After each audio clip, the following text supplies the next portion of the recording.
বাংলাদেশের স্বাধীনতার প্রায় ৫০ বছর পরেও যে শব্দটি সবচেয়ে বেশি ঘৃণিত সেটি হচ্ছে রাজাকার। বাংলাদেশের মানুষ রাজাকার শব্দটির সঙ্গে প্রথম পরিচিত হয় ১৯৭১ সালে মুক্তিযুদ্ধের সময়। তখন পাকিস্তানি বাহিনী তাদের সহায়তা করার জন্য রাজাকার বাহিনী গঠন করে। প্রশ্ন হচ্ছে, এই বাহিনী কিভাবে তৈরি হলো? গবেষকরা বলছেন, রাজাকার বাহিনীর জন্ম হয় ১৯৭১ সালের খুলনা খান জাহান আলী রোডের একটি আনসার ক্যাম্পে, এবং এখানে প্রায় ১০০ জন পাকিস্তানপন্থী ব্যক্তিকে নিয়ে এ রাজাকার বাহিনীর গোড়াপত্তন ঘটে। এর পেছনে সবচেয়ে বড় ভূমিকা রেখেছিলেন তৎকালীন জামায়াতে ইসলামীর নেতা AKM ইউসুফ, যিনি পরবর্তীতে জামায়াতে ইসলামীর নায়েবে আমির হয়েছিলেন এবং ১৯৭১ সালের জন্য গঠিত মানবতা বিরোধী অপরাধ ট্রাইব্যুনালের বিচারের জন্য তিনি অভিযুক্ত হয়েছিলেন, তবে কারাগারেই তার মৃত্যু হয়েছে। এরপরে ১৯৭১ সালে জুন মাসে টিক্কা খান রাজাকার আইন জারি করেন এবং এর মাধ্যমে রাজাকার সদস্যদের জন্য মাসিক ভাতারও ব্যবস্থা করা হয়। গবেষকরা বলছেন, কম বেশি রাজাকারের সংখ্যা তখন প্রায় ৫০,০০০-এর মতো। এ রাজাকার সদস্যরা বেতন পেতেন এবং তাদের তালিকা তখন থানায় লিপিবদ্ধ করা ছিল। রাজাকাররা শুরুর দিকে শান্তি কমিটির আওতায় থাকলেও পরবর্তীতে তাদের পৃথক করা হয়। ৭১ সালে পাকিস্তানি বাহিনীকে সহায়তার জন্য শান্তি কমিটি, রাজাকার, আল বদর, আল শামস গঠন করা হয়েছিল।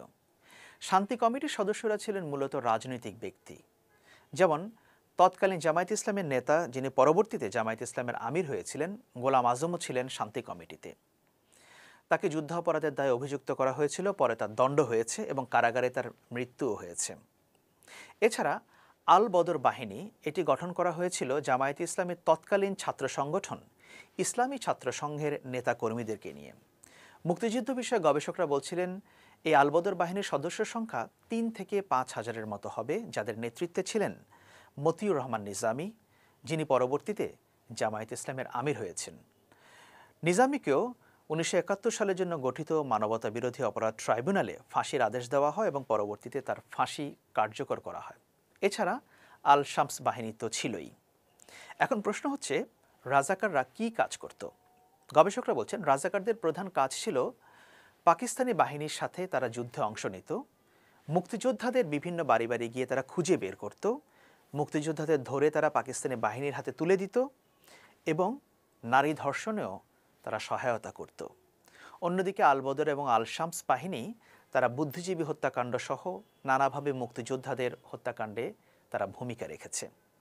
সম্প্রতি বাংলাদেশ সরকার ১০,০০০-এর বেশি রাজাকার সদস্যের তালিকা প্রকাশ করেছে, যেটি নিয়ে তীব্র শোরগোল চলছে। এর প্রধান কারণ হচ্ছে, যারা মুক্তিযুদ্ধের সংগঠক হিসাবে পরিচিত কিংবা মুক্তিযোদ্ধা, অথবা যাদের পরিবারের কোনো সদস্য পাকিস্তানি বাহিনীর দ্বারা নিহত হয়েছিল ১৯৭১ সালে, এমন পরিবারের সদস্য কিংবা ব্যক্তির নামও রাজাকারের তালিকায় এসেছে।